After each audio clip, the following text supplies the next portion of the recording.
It's outrageous, it's arrogant, it's excessive, it's larger than life, it's relentless. Flashbackin.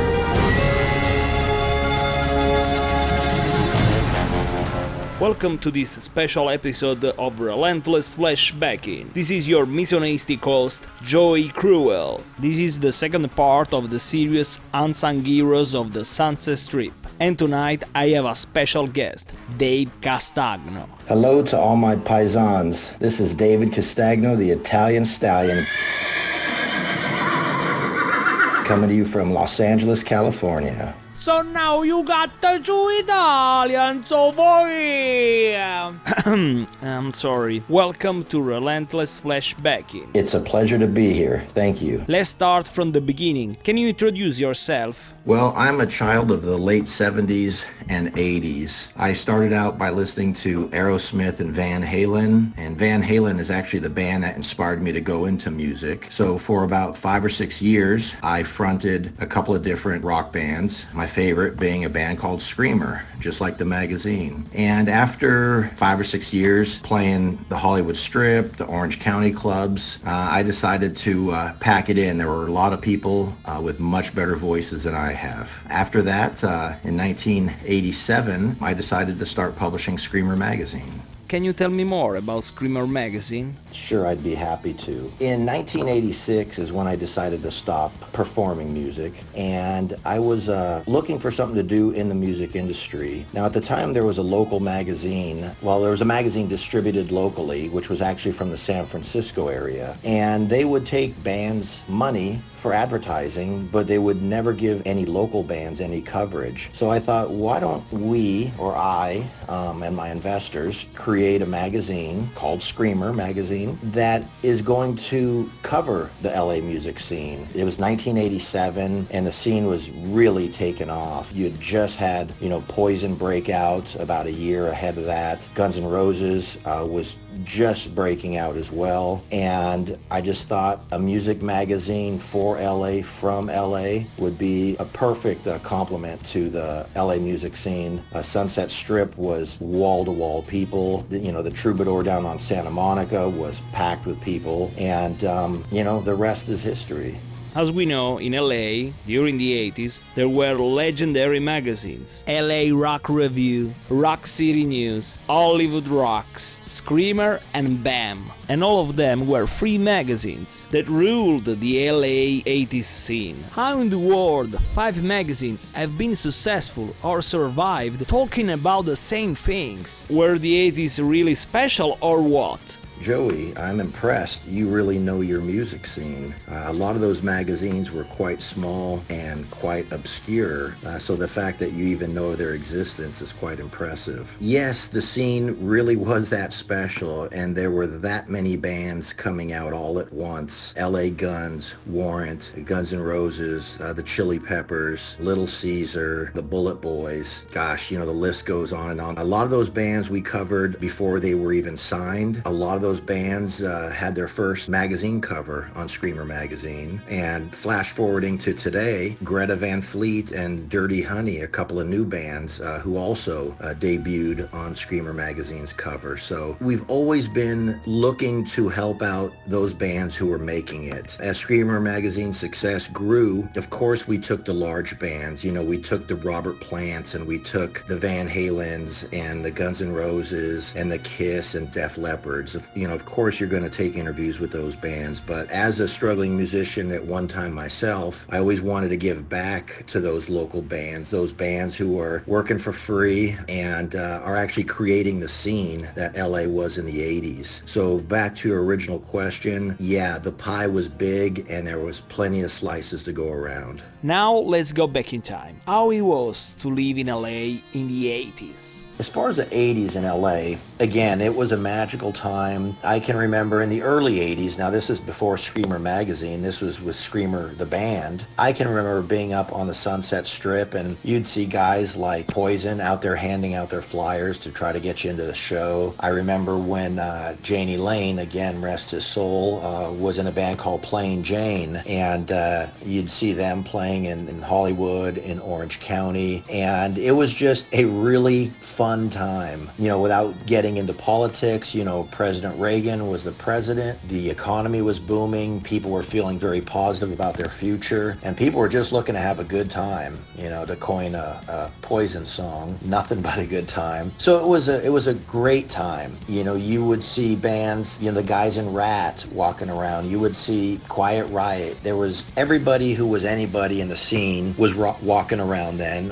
As I said, some of the younger bands still handing out flyers trying to make it, but it's something that you didn't realize you were living through at the time. You just thought this is your environment. And as I got older and my sons got older and their friends began to ask me about the 80s as if it were some nostalgic time. And again, to me, it just seemed like, you know, my late teens, my early 20s. It was really a great time. And my son as well wishes he had been born earlier than he had been. One show I remember in particular was one of W.A.S.P's very first shows in LA, and they were playing at the Troubadour. It was middle of the week night, as far as I can remember, and you know, Blackie Lawless came out. They lit the W.A.S.P sign on fire, and it was really crazy. Now, I'd seen Motley Crue prior to these guys, and you know, we all thought Motley Crue were pretty badass, and then you see Blackie Lawless coming out here in his assless chaps, and you see, you know, Chris Holmes, this looming beast of a guitar player. You know, on stage he looks about, you know, 15 feet tall, and Blackie comes out, starts throwing raw meat at the audience. He's got one point of the show, they have a female who is strapped in some medieval contraption with a hood over her head. She's got on, you know, skimpy bottoms and electrical tape over her nipples, and Blackie starts swinging this big spiked metal mace around and slams her in the head, and you see all this blood start running down her body, and it was quite shocking. And at one point, you know, it looked so real, you had to stop and ask yourself, oh my gosh, is this real? But of course it wasn't. It was all theatrics. But again, it was a unique opportunity to be able to see guys like them, Motley Crue at the Troubadour, Guns N' Roses at the Troubadour, all these bands at the very infancy of their careers, and then go on to see them become, you know, legends. I mean, Guns N' Roses, I would have never dreamed they'd be as big as they are. Honestly, I thought between them and Motley Crue, they probably would have killed themselves before they got this far along in life. But the fact that they've both shared the amount or experienced the amount of success they have is, you know, makes me very happy. Every time I listen to 80s tales, I can't stop thinking that I was born too freaking late. With which album you discovered hard rock and heavy metal? I would have to say Toys in the Attic. I thought it was a great album with a lot of variety. I've always loved Steven Tyler's voice, and as a frontman, he was unrivaled until, of course, David Lee Roth came on the scene. And what's your favorite song from Toys in the Attic? Well, I would have to say that my favorite off the record has always been Big 10-inch record. I'm Italian and kind of naughty that way.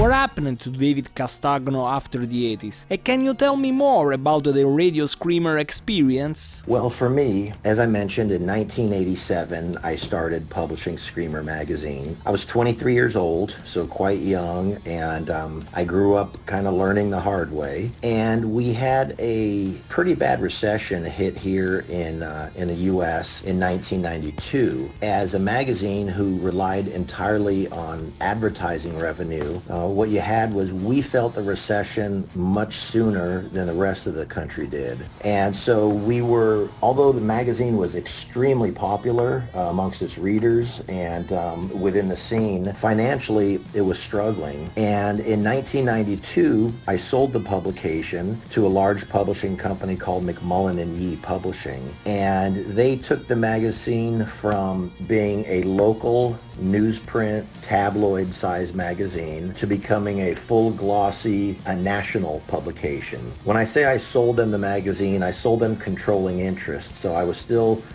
part owner of the magazine. I was still the editor-in-chief. I was just no longer considered the publisher. And so we started that in 1992. We put out our first issue as a national magazine with Def Leppard on the cover. I saw Phil Collin recently and showed him that cover, and he got a big kick. He looked, we all looked a lot younger then than we do now, needless to say. So we published with them from 1992 to 1994. Now, as I mentioned, when I started the magazine, I was 23 years old and I was single. By this time, I was 30 and I had 2 kids. In 1994, the publishers came to me and said that it just wasn't working out between the magazine, my magazine, and our staff with their magazines and their staff. So they basically gave me the title back. At that time, I shopped it around. I went to all the major publishers that were publishing music magazine. I went to LFP, Larry Flint Publications. They were publishing RIP at the time. They didn't want it. I went to Rolling Stone. I got a nice, hand-signed rejection letter from Jan Werner.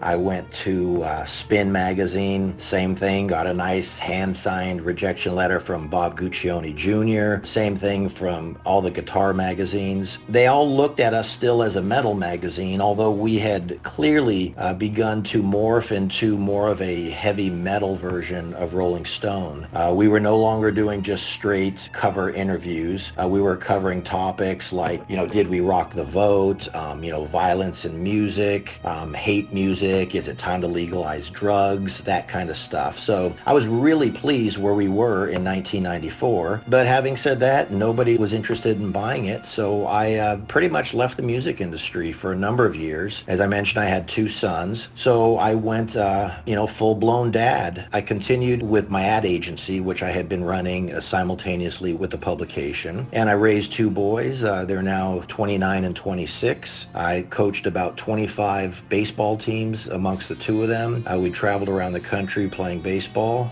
They were very talented kids. And in 2008 or 2009, I was approached on Facebook by a friend of mine in the radio industry. His name was Mike Stark. And I knew him from the KNAC days, back in the 80s. And I'm sure a lot of your listeners are probably aware of KNAC 105.5. They're available now on knac.com, I believe. But they were, like Screamer Magazine, cutting edge in the LA music scene. They were the first radio station to play Guns N' Roses and Metallica and Poison and a host of other bands from that era. But anyhow, I was approached by Mike Stark from KNAC in about 2008, 2009, asked me if I would be interested in doing a radio program at the LA radio studio. And so I gave it some thought and decided, why don't we do Radio Screamer? And what it'll be is it'll be a radio version of the magazine. I'll, reach out and contact some of the old bands that I knew back in the day and invite them down to the studio or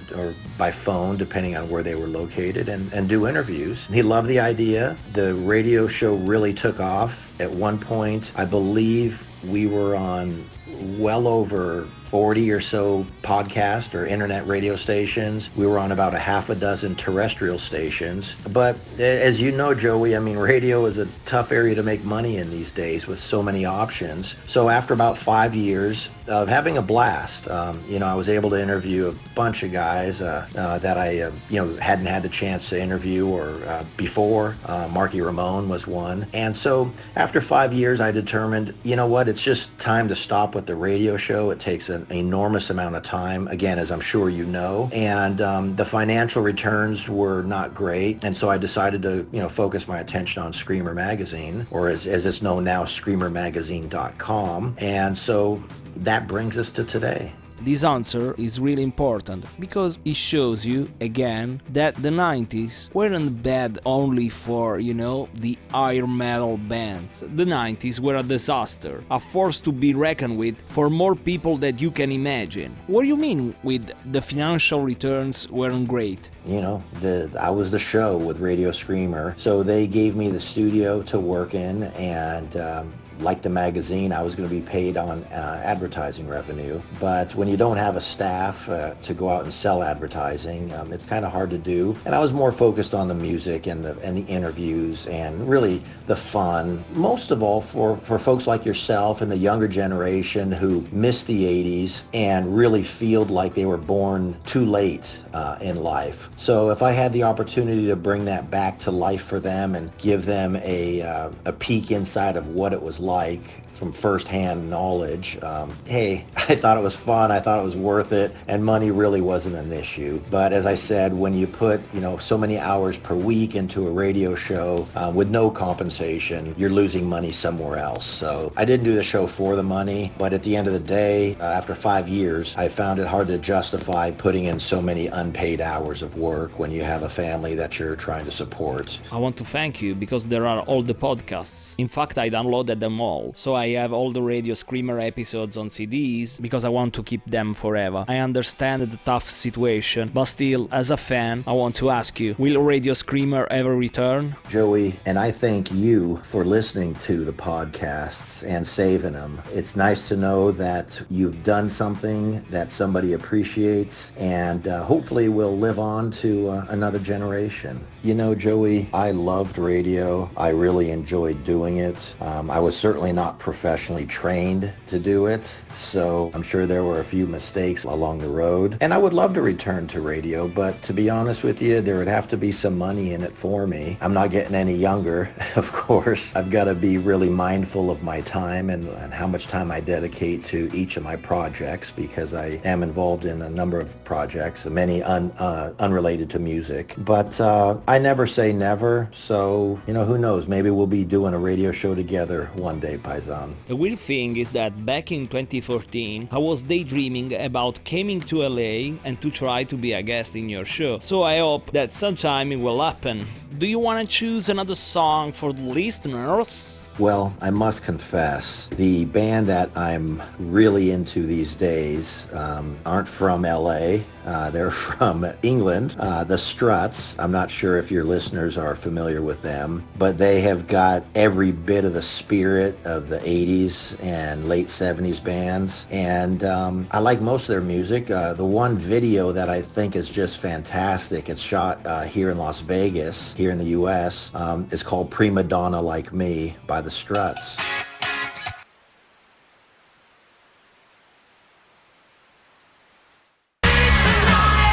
I really love the 80s, and I miss those days so much that it hurts. And then the 90s arrived. With 2020, we are almost near to have 30 years of infinite sadness. Everything began in the 90s. That were an hard time for hard rock and heavy metal. There was a sort of witch hunt, and the sorrow and desperation of grunge ruled supreme. What's your opinion about it? Like you, Joey, I love the 80s as well. I also love the early and late 70s. As for the 90s, it was really a change in music. Many of the 80s bands still had a lot of life left, as is evident by them all touring today. But what happened was the record labels saw this new flavor of the month, grunge, and they consciously diverted all of their monies from promoting 80s metal, heavy metal, hair metal, whatever you want to call it, towards the grunge scene. Skid Row's a perfect example of how the money from their label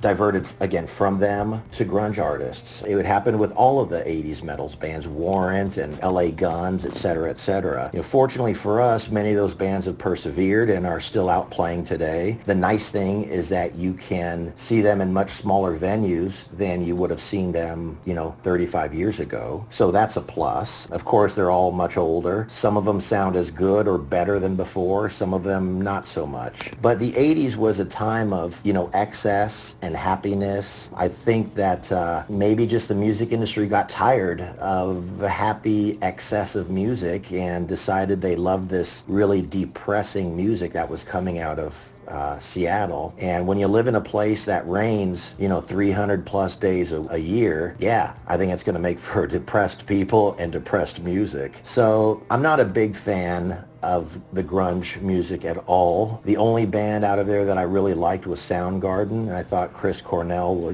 God rest him, had a wonderful voice. But other than that, your Pearl Jams, I could do without. Alice in Chains I didn't dislike them, but I certainly didn't like them as much as at the time Bullet Boys and Skid Row and Motley and Def Leppard and, all your favorite 80s bands. While I was planning this series, a movie jumped in my mind, Rock of Ages, a movie that I despise as much as I hated the way they watered down most of the songs. I know that's not a documentary, I know that's only a movie, but in some way it isn't respectful of its source material. What's your opinion about it?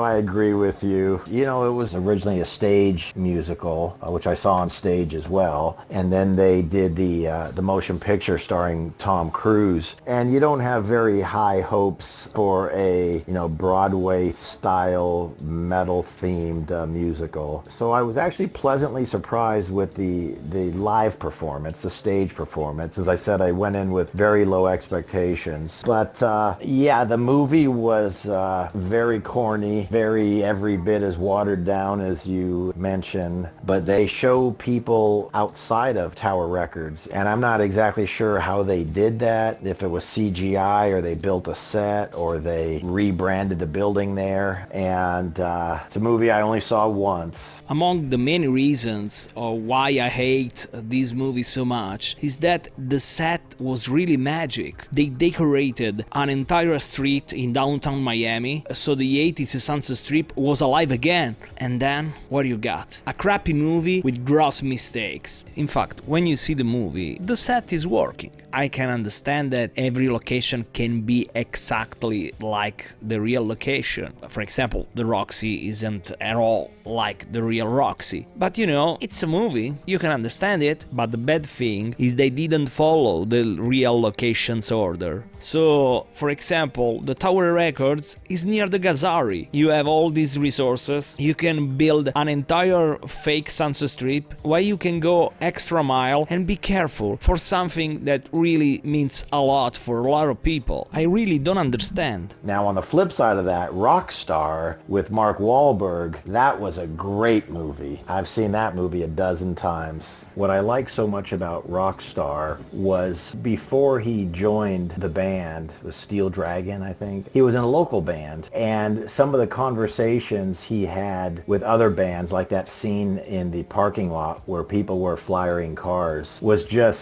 so dead on accurate to the way, local up-and-coming struggling bands would be competing with one another. So that parking lot scene is probably my absolute favorite because it is ridiculously accurate. And the other thing is, I didn't notice it the first couple times that I saw it. That movie's got, Zakk Wylde in it, who's in the band. You've got Miles Kennedy, who of course takes over for Mark Wahlberg's character. And then when Wahlberg flies out for his audition in Hollywood, the guy coming out of the sound booth, kind of with a disgusted look on his face, is Michael Starr from Steel Panther, better known as Ralph Sands, which is what I'd known him for years. Now is not the right time to hear my opinion about Rockstar. If you wanna know about it, you have to subscribe and wait for the episode when I'll travel back to 2001. The only things that I want to say about Rockstar is that he got a great soundtrack, and as you said, there are a lot of guest stars. I think about the voices of Jeff Scott Soto and Milienko Matievich, and then there are Blas Elias from Slaughter, Jason Bonham, and Jeff Pilson from Dokken. That's right, Jeff Pilson also, and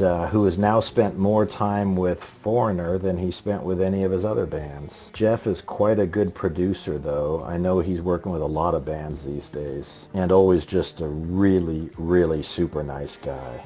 When I think about movies with heavy metal or hard rock, I think about movies like This Is Spinal Tap, Wayne's World, I Reds, or Trick or Treat. Those are all great movies too. The Spinal Tap, I can remember talking to bands over the years who, when they were young men, they said, you know, that movie was so hilarious, we found it so funny. But as they got older and their life began to more closely emulate that of the characters in the movie, they found it to be quite sad and quite depressing. But fortunately now we've got this resurgence of 80s metal, and a lot of these guys are getting a second and third shot at it, so I tip my hat to all of them. Thank you so much, David, for your time. I'm looking forward to hear you again for the next part. I want to let you know that I'm having a good time and will be happy to conclude this perhaps next weekend. Grazie. Yes, next week will be awesome. Thank you.